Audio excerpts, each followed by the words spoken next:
Du jour, ici au Salon des maires, une conférence qui vous est proposée par GSE. GSE est le leader français de la conception-construction de bâtiments d'immobilier d'entreprise, que ce soit de la production, du tertiaire ou de la logistique. Et donc aujourd'hui, pour répondre à cette thématique du construire bas carbone, eh bien, tout d'abord Marc Exposito. Bonjour. Directeur de l'innovation chez GSE. Charlie Tual, directeur de projet. Bonjour à tous. Et donc moi-même en charge du développement. Alors, en France, le secteur du bâtiment représente 44% des consommations d'énergie et un peu plus de 25% des émissions de CO2. Pour l'instant, que des vérités. D'un point de vue définition du petit Larousse, le bâtiment bas carbone est un bâtiment joli qui limite les émissions de gaz à effet de serre sur l'ensemble de son cycle de vie, depuis la conception jusqu'à l'exploitation, bien sûr, en considérant sa construction. Pour autant, est-ce aussi simple de construire bas carbone ou aussi compliqué dans la foultitude des informations, des idées préconçues qu'on reçoit?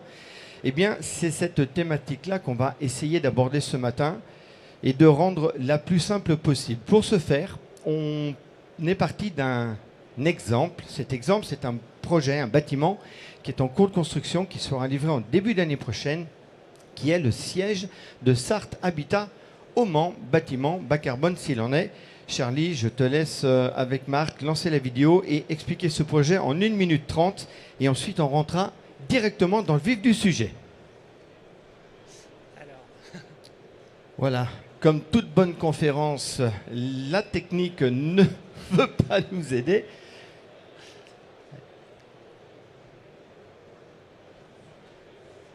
Ça y est, c'est parti. C'est parti. Alors, pour donner quelques mots justement sur l'opération Sarthe Habitat, vous allez tout de suite voir justement qu'il s'agit d'un projet de bureau, un immeuble de bureau en marché public. Groupement attributaire constitué par GSE, Faro, Diagobat, SNEF et Charpente-Sénoman, merci en charpentier bois. Donc immeuble de bureau sur 5 niveaux, on parle de 5200 m² en plateau de bureau. Vous verrez également qu'il y a 100 places de parking à l'extérieur. Plusieurs aspects très significatifs sur cette opération justement en entrée de ville du Mans. Gros point fort sur le confort et le bien-être au sein du bâtiment. Vous verrez des espaces de vie type la place du village, des espaces de restauration, mais également des extérieurs qui sont particulièrement travaillés, avec notamment des postes de travail et un enjeu fort sur la partie environnementale et écologique.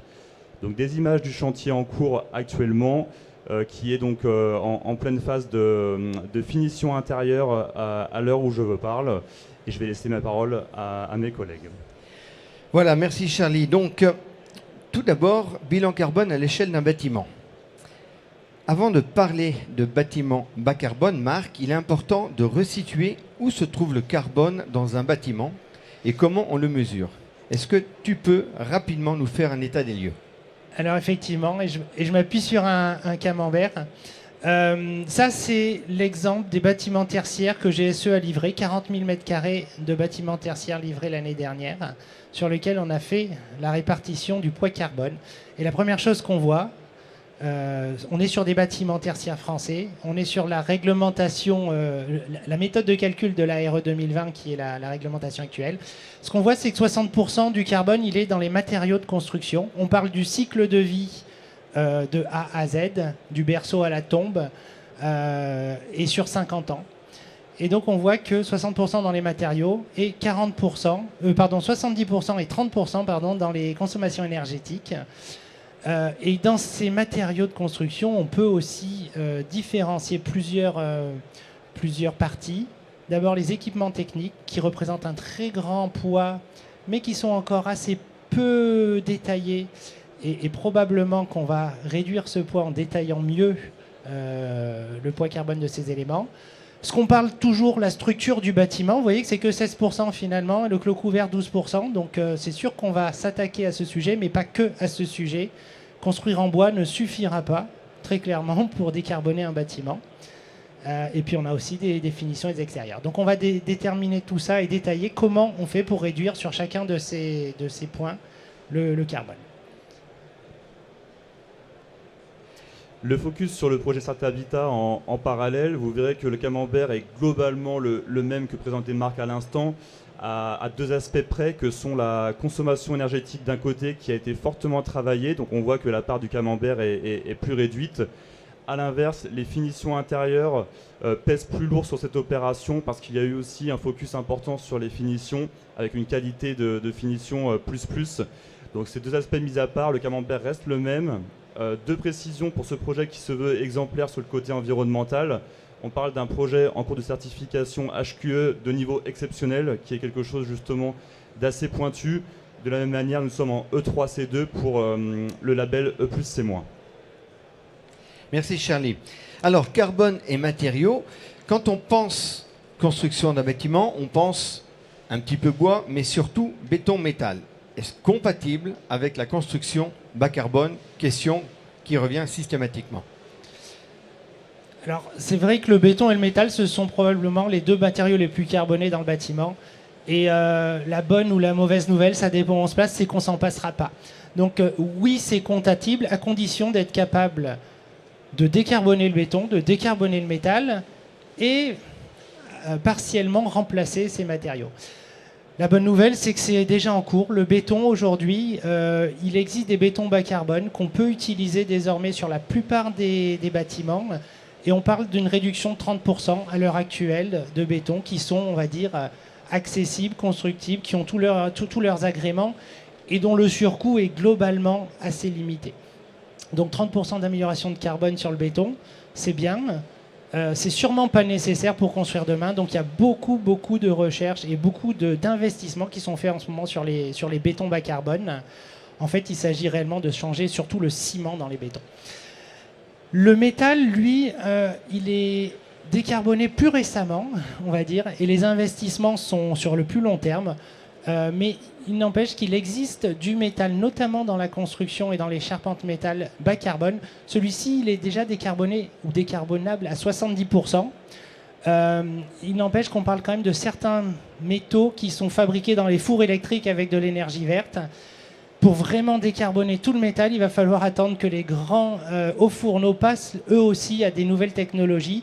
Et là, les investissements, ils sont annoncés, mais ils ne sont pas avant 2030. Donc c'est sûr que le métal à décarboner, c'est quelque chose qui est faisable, mais pas tout le métal et pas tout de suite. Et c'est pour ça qu'aujourd'hui, et sûrement d'ailleurs ce béton et ce métal se décarbonent sûrement sous la pression des remplacements de matériaux. Aujourd'hui, la façon la plus évidente et la plus radicale de décarboner, en tout cas la structure d'un bâtiment, c'est de changer les matériaux et de passer vers les matériaux biosourcés.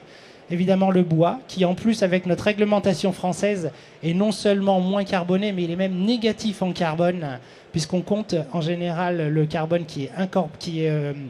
le carbone biogénique, c'est-à-dire le carbone qui est pas incorporé, mais emprisonné, voilà, c'est ça, emprisonné dans le bois. Et donc construire en bois, c'est vraiment aujourd'hui la solution la plus radicale, la plus facile, mais ça ne suffira pas parce qu'on ne peut pas tout construire en bois. Alors Marc, quand on revient à ce graphique, on note que les consommations énergétiques ont une part importante dans les données carbone d'un bâtiment. Oui, alors je voulais montrer ce qui a été fait sur Start Habitat avant de parler de l'énergie. Oui, juste quelques mots sur la partie structure. Ça fait suite à ce que disait Marc à l'instant. Deux aspects à évoquer sur ce bâtiment.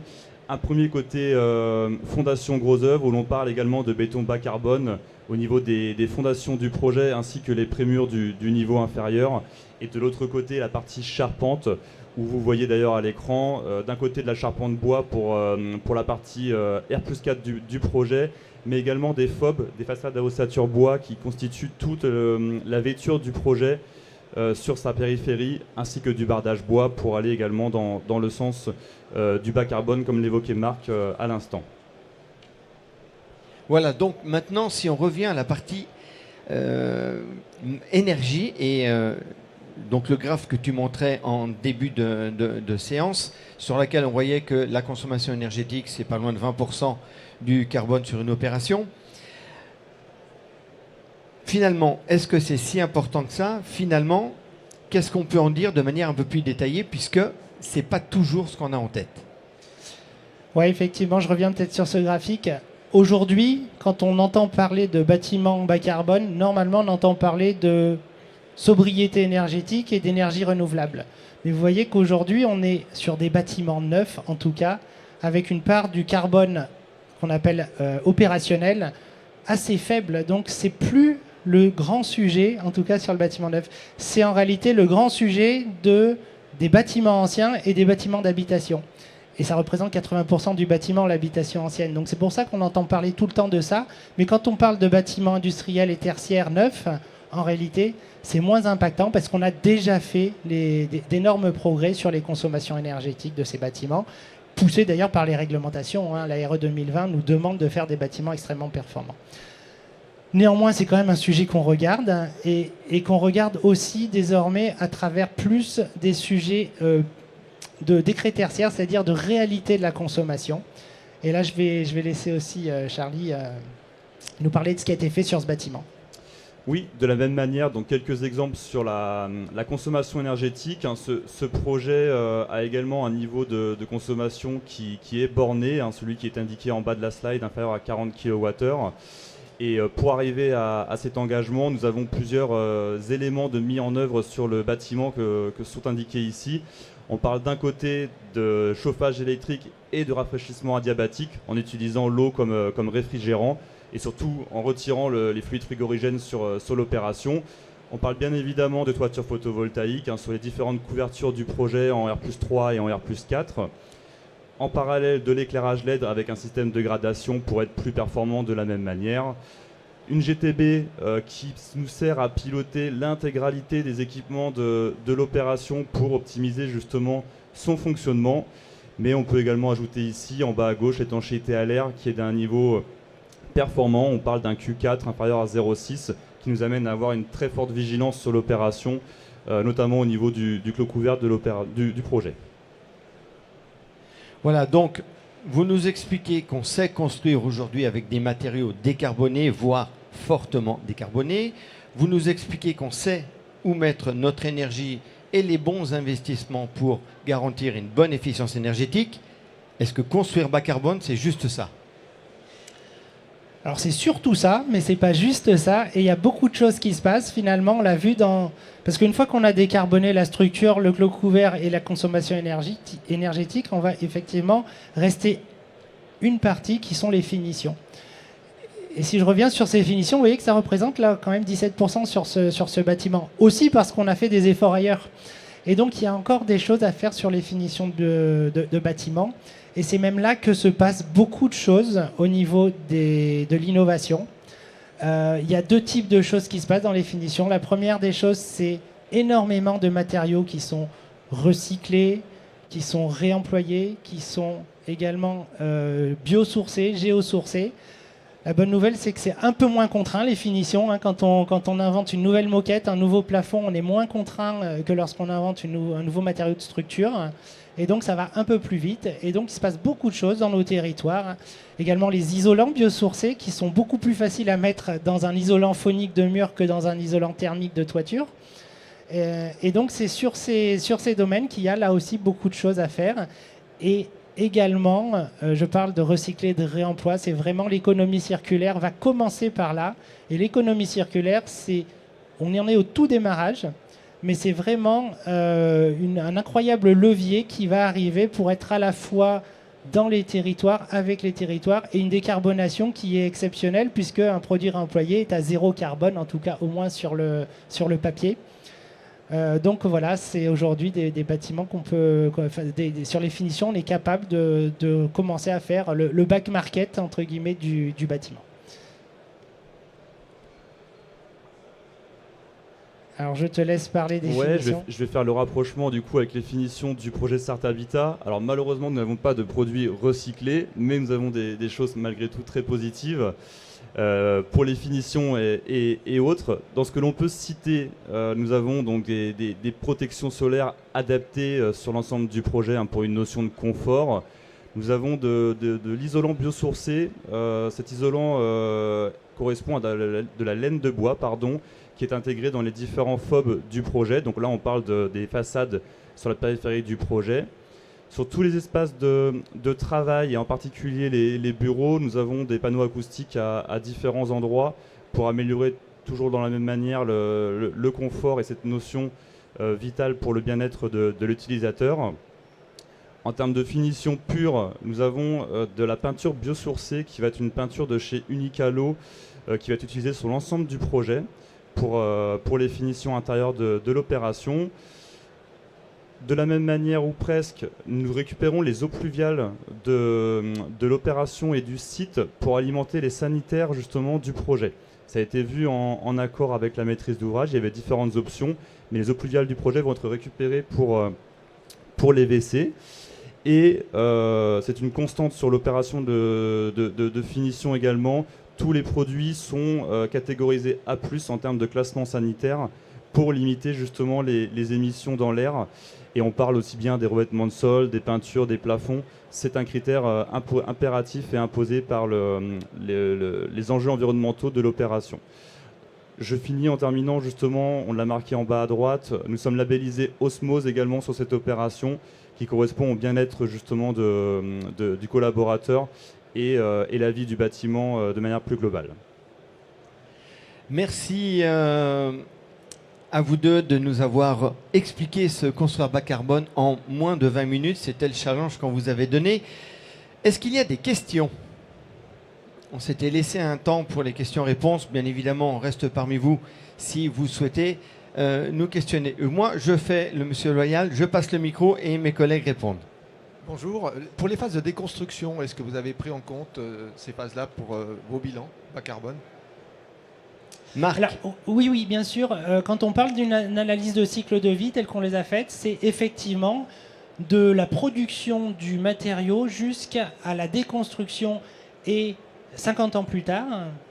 Donc on prend vraiment cette cycle de vie. Pour information, c'est de l'ordre de 5 à 6% du poids carbone des matériaux et dans la fin de vie du matériau. En envisageant la réutilisation possible ? Alors, aujourd'hui, c'est un des sujets. Typiquement, on le réenvisage très peu aujourd'hui parce que dans les bases de données, pour l'instant, on considère qu'on met beaucoup en décharge. Et la réalité, c'est que le poids carbone, il considère qu'on ne va pas réutiliser le bâtiment, les matériaux aujourd'hui dans le calcul. Dans 50 ans, il est très très probable qu'on réutilise beaucoup des matériaux. Pour autant, le réemploi est effectivement un vrai sujet, même si aujourd'hui, en termes de CO2, il n'est pas quantifiable aussi facilement et aussi rapidement que cela. Avez-vous d'autres questions ?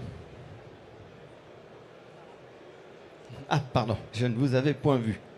Oui, bonjour. C'était sur l'idée de la structure, parce que c'est quand même un point important, et l'obligation de passer par le béton. Il semble, j'imagine, pour les fondations, c'est ça, véritablement, et le socle sans doute aussi. Alors, oui, c'est vrai que le béton, il y en a obligatoirement dans les dallages, en tout cas le dallage au sol et les fondations. Là, aujourd'hui, on ne s'en passera pas. La bonne nouvelle, c'est que c'est le béton qui est le plus facile à décarboner. C'est plus difficile de décarboner les bétons des structures. Et là aussi, la bonne nouvelle, c'est que c'est là où on peut plus facilement le transformer, en tout cas en changer. Et les structures bois, aujourd'hui, c'est quelque chose qui marche très bien, qui existe très bien. On va se le dire, le seul problème de la structure bois, c'est que c'est un peu plus cher que le béton et le métal. Hein. C'est clairement ça. Pour chercher l'inertie du bâtiment, parce qu'avec le métal et le bois, il est difficile quand même d'avoir une certaine inertie au bâtiment, et le béton nous permet de le faire, non ? Oui, vous avez raison.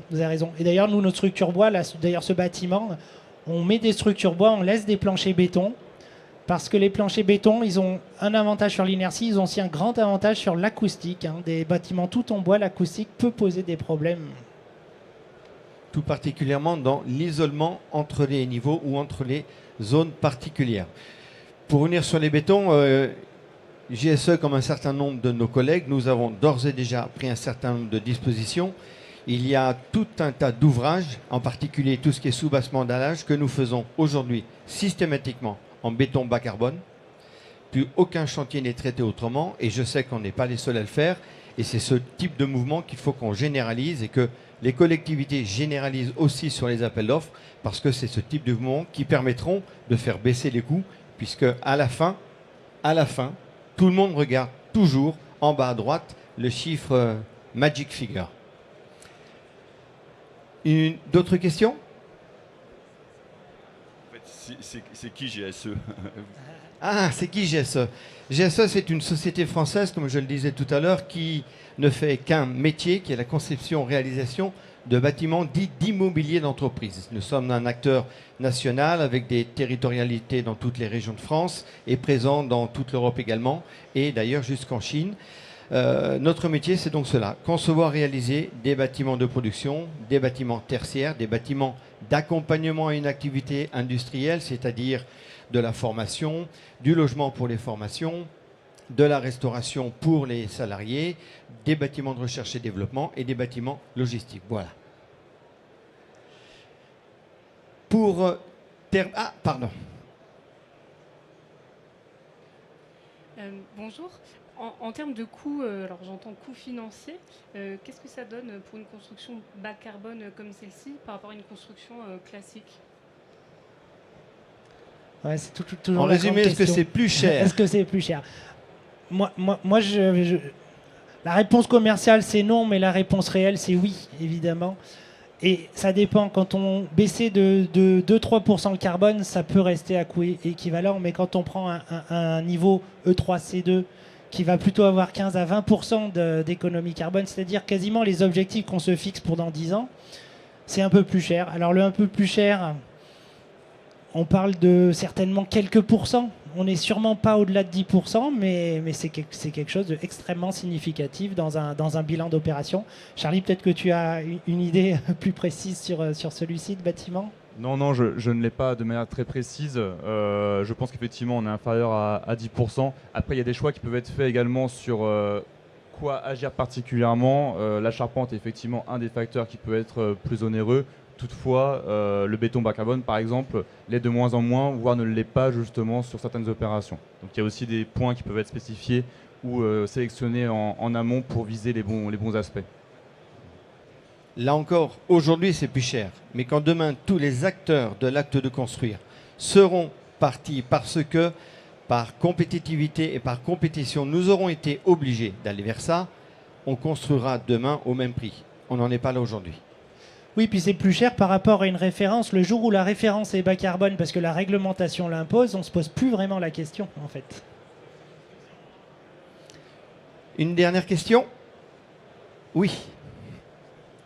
Merci. J'ai une question assez précise en termes de finition sur les toilettes. Est-ce que vous entendez émerger le sujet des toilettes à séparation des urines dans la conception des bâtiments bas carbone ou pas encore? Alors, je ne sais pas si derrière, on parle de réutilisation des eaux usées, c'est cela ou...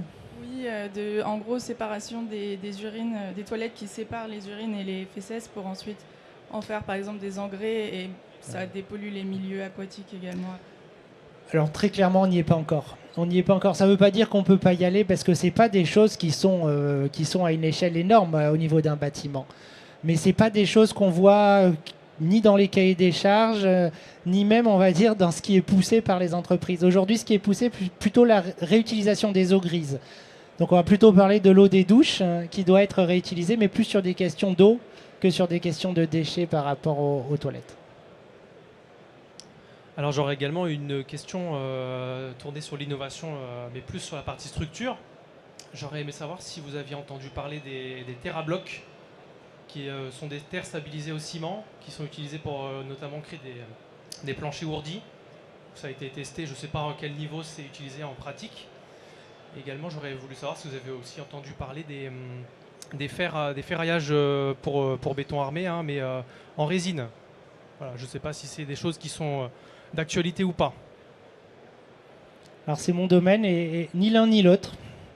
Alors, derrière TerraBlocs, ce qu'on entend beaucoup, c'est effectivement tout un tas de nouveaux matériaux structurels qui sont plutôt géosourcés ou effectivement des ciments décarbonés qui peuvent être largement décarbonés parce que plus du tout fait avec les clinkers habituels. Donc on entend parler de ciments qui sont 80% moins carbonés, on entend parler de blocs plutôt de géosourcés, donc de la terre cuite notamment, qui là aussi donne des structures qui sont largement décarbonées. TeraBlock, j'avoue que je ne connais pas.